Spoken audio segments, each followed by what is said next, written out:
protecting Main Street from Wall Street. It's time for Money Unleashed with Eric Johnson and Kyle Allyn. You have to have a plan where you know if the market's going to go up, what happens next. And you also have to have a plan where if it doesn't go the way you think, you know what you're going to do. It's time to put you back in control of your money. I'm not trying to predict the weather, which is kind of what we're talking about, right? It's predicting the stock market. I'm trying to build a better boat. This is Money Unleashed with Eric Johnson and Kyle Allyn.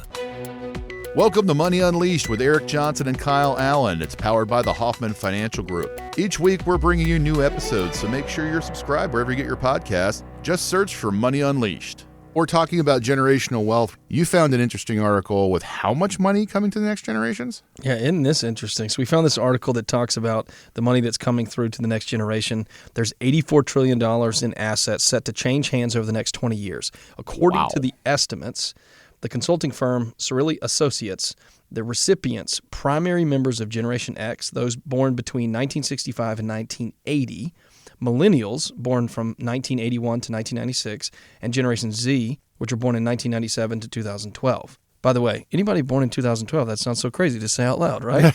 Are expected to inherit $72 trillion of that money. So most of the money looks like it's going to Generation X and the Millennials. So you're talking 1965 to 1996. There's $30 trillion going to Gen X, and there's $27 trillion going to Millennial generation. And so the reason I think this is really important is because it's easy as a financial advisor to not want to offend your clients. It's easy as a financial advisor to sort of do what you're told. And also as a CPA, I see this often when I'm talking to people about what their CPA said they should do with their taxes or what their financial advisor said they should do with their accounts. So we're not necessarily talking about the investments inside. We're talking about the vessels, their channels that they're held in. So we're talking account levels here, right? IRAs, 401ks, TSPs, non-qualified brokerage accounts, Roth accounts. And so what happens here is there's an acknowledgement that a lot of generations prior to the baby boomer generation, there just wasn't a lot of inheritance. So we don't have a lot of good muscle memory on what to do here. Mm-hmm. Now there's going to be this huge wealth transfer. So we talked in the last segment about how younger generations are worried about savings. Well, part of the reason they're okay is because the baby boomer generation experienced not only a massive amount of people working, but also a massive amount of success because of the internet. Yeah. So there's this huge wave of money that's in one group's hands, and they're going to hand it to the next group over the next 20 years. My point here is we've got to pay attention to legacy planning. We've got to look at those assets and maximize them. I mean, if you're a baby boomer and you sit down in my office, and for many years the baby boomers would chuckle and say, I don't worry about those kids. And I would laugh too. I'd be like, yeah, man, don't worry about those kids. It's true. It is what they say. They're like, I don't care about those kids. Yeah. But I've seen a shift because there's an acknowledgement now of, okay, hold on. It's not necessarily the kids that we're talking about. It's the family that we're talking about because you've done this thing. You've built this money up, whether it's $1 million, $4 million, $8 million, $12 million, it doesn't matter. And if you're not careful, you're just going to give it to Uncle Sam. Yeah. Okay, do you like Uncle Sam more than your kids? No. Okay, so let's have a real conversation. You've got to start paying attention to the different types of accounts that you have, and you've got to start introducing things like Roth conversions. So I'm going to flip it to you, right? Okay. When you're working with clients and they've got all these different types of accounts, they've got abundance. You talk about bringing in more income, so they've got abundance. Mm-hmm. What are you working on with clients as far as how to set up the legacy plan and to make sure that when they pass away, whether that's at 85, 95, or so on, that money's going in the right place, not the wrong place? Well, I think the first part that you really need to attack is where your money comes from is just as important as how much money you have. Oftentimes, people are worried about taxes in the future or taxes on their children when they do leave them money.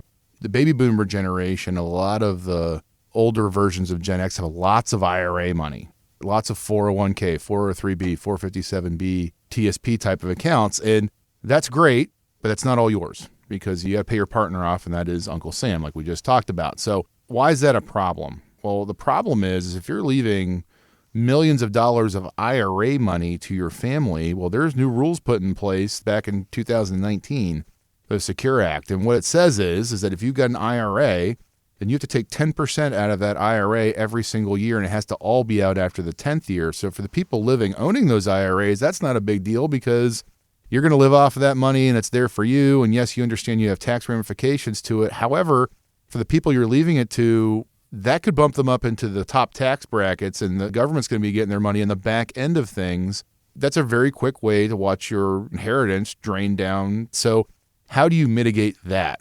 A lot of times what we talk about here, and I think it's a wise thing to talk about, and I don't see a lot of CPAs talking about it, is backdoor Roth conversions. And this is why a backdoor Roth conversion is important. So for those of you out there that don't know this, Roths are tax-free accounts, right? So if you own them over 59 and a half and you've owned them for 5 years, all the money that you put in there, you've already paid your taxes on. So any investments that you make and any growth that you receive when you take out distributions, it's not taxable. Uncle Sam can't get his grubby mitts into those monies. That's the most powerful money you ever have. So you want to have more Roth money if you can get away with it than the IRA money. And here is the main reason why. So because it's a Roth IRA, it does have the similar rules to a regular IRA. You do have to have it all out in 10 years. However, you do not have to take 10% out a year in order to drain it down. You could wait till the last day of 10 years and take it all out, and then it's tax-free. So it's super important to entertain the idea of taking a portion of your IRA money, if you're growing it specifically, and converting that over to a Roth account, and it's referred to as a backdoor Roth conversion, to maximize your tax-free money for your family in the future. So that's probably the first bit I would start with. If I run into somebody who's got an exorbitant amount of IRA or 401k money, which we see a lot of, but then there's also another type of account that I want to plan for as well, and that's brokerage account money. The reason why this is nice is if you leave this to somebody, it's something called a step-up basis. And what that means is if somebody passes away and leaves you a brokerage account, you do not have to pay the taxes on the gains until that person passes away. So let's say, for instance, a family member passes away on January 1st and they've held this brokerage account for 20 years and it's all long-term capital gains. Well, guess what? When you receive it, the tax ramifications start the day that person passes away. There's some tax harvesting that you want to do for this. You might want to change a portfolio for this. I mean, this is a perfect time to, if you've got an older individual in your family leaving you oil stocks and Coca-Cola and Southern Company and stuff like that, it's making 2 or 3% yield, not moving a whole lot, and you're younger, it's a really great opportunity to convert that, have very small tax ramifications to convert it into a portfolio that kind of fits your lifestyle and your age group. The reason why I like this combined with the Roth is that you are determining your own taxes in the future. Obviously, Roth, you're not paying taxes on those yields or distributions, but when you have long-term capital gains versus short-term capital gains, you can really improve your tax ramifications in the future into retirement. And what does that mean? So long-term capital gains is normal income. So it's like you got a job. So you might be in the 22% bracket. You might be in the 20% bracket. Shoot, you might be in the 30% bracket. Well, if you have long-term capital gains versus short-term capital gains, and what does that mean in a brokerage account? So if you're making a trade inside of a year and a day, that's short-term capital gains. If you have long-term capital gains, you now are paying 15% taxes and sometimes up to 20% taxes. And for people in the 28 to 30% tax bracket, you're saving about 8 to 10% in taxes. So that's very powerful as well. So I would tell those folks, we want to look at all of your accounts. If you don't have enough Roth or an ability to develop a Roth inside the 401k you're working for, now's a good time to get ahead of it and start converting some of this IRA to take the tax burden off of your family in the future. I know it was a long answer, Kyle, but that was a loaded question. So yeah, I'll take it into a very simple way to say it, right? Because sometimes you and I take it into an intelligent place, which you just did, that is hard to hold. I always say it this way.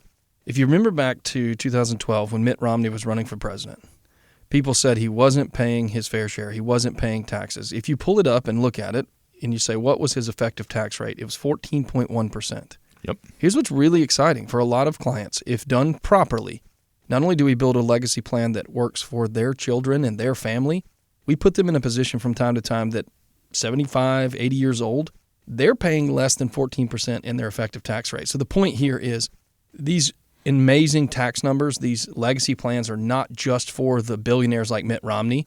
They're for everyone. And so if you pay attention, if you do the work, if you do the math, and you're working with a team that understands how this plays out, you can put yourself maybe at 75 years old where you're not really worried about taxes. So if you're worried about the deficit going really high and them having to raise tax rates at the end of the year, well, why not take the power back into your hand? Be proactive, do the work, and put yourself in a position where the tax monster doesn't have to eat you up. I love that. And just because you're retired doesn't mean you can't work on converting to Roth either. So a lot of times people come in and they've done better than most. They've retired at 60 or 62. Well, guess what? You don't have to take your required minimum distributions until you're 73.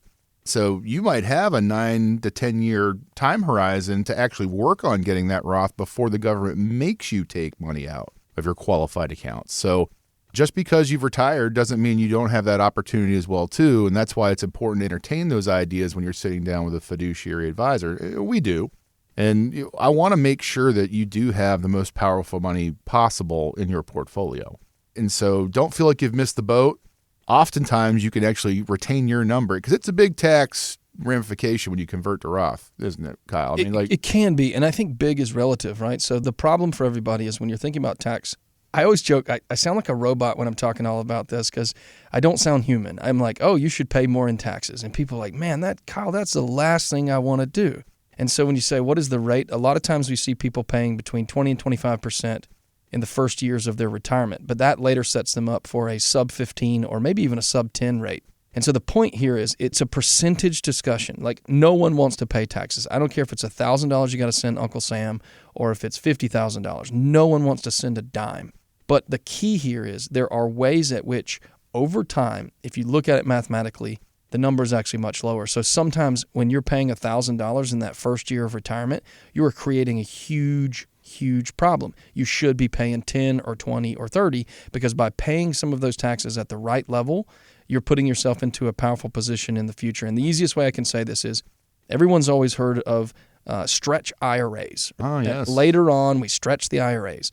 Well, because the government moved the goalpost, you just got to start stretching them in your lifetime. So instead of stretching them after your life, we got to stretch them before your life. So make sure you have a maximized strategy and understanding of how taxes are going to be applicable to you and your family. And the bottom line with taxes really is you're going to pay them one way or the other. So either pay them now or you pay them later. So if you rip the Band-Aid off now and start working at it before you must take that money out, it's going to benefit you in your tax bracket while you're alive. And it's also going to benefit your family in the future because they're not going to be bumped into different tax brackets as well, where they're going to be getting, Uncle Sam's hand in their pocket earlier than they think. So that's also very important when you're going over a full financial plan. And everybody, this is the type of conversations we're going to be having with you when you sit down with us and we go over your portfolio. We do this at no cost and no obligation, so please give us a call. We're happy to help you with these types of conversations.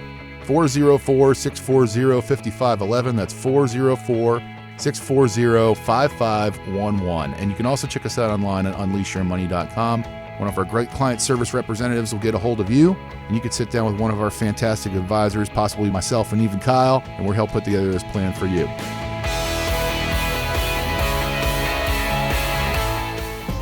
Eric Johnson and Kyle Allyn are investment advisor representatives of Brookstone Wealth Advisors, LLC, a registered investment advisor and affiliate of Brookstone Capital Management, LLC. BWA and Hoffman Financial Group are affiliated under common ownership. Registered investment advisors and investment advisor representatives act as fiduciaries for all of our investment management clients. We have an obligation to act in the best interest of our clients and to make full disclosures of any conflicts of interest. Please refer to our firm brochure, the ADV2A, page 4, for additional information. The Hoffman Financial Group and WSB are not affiliated. Exposure to ideas and financial vehicles discussed should not be considered investment advice or recommendation to buy or sell any financial vehicle.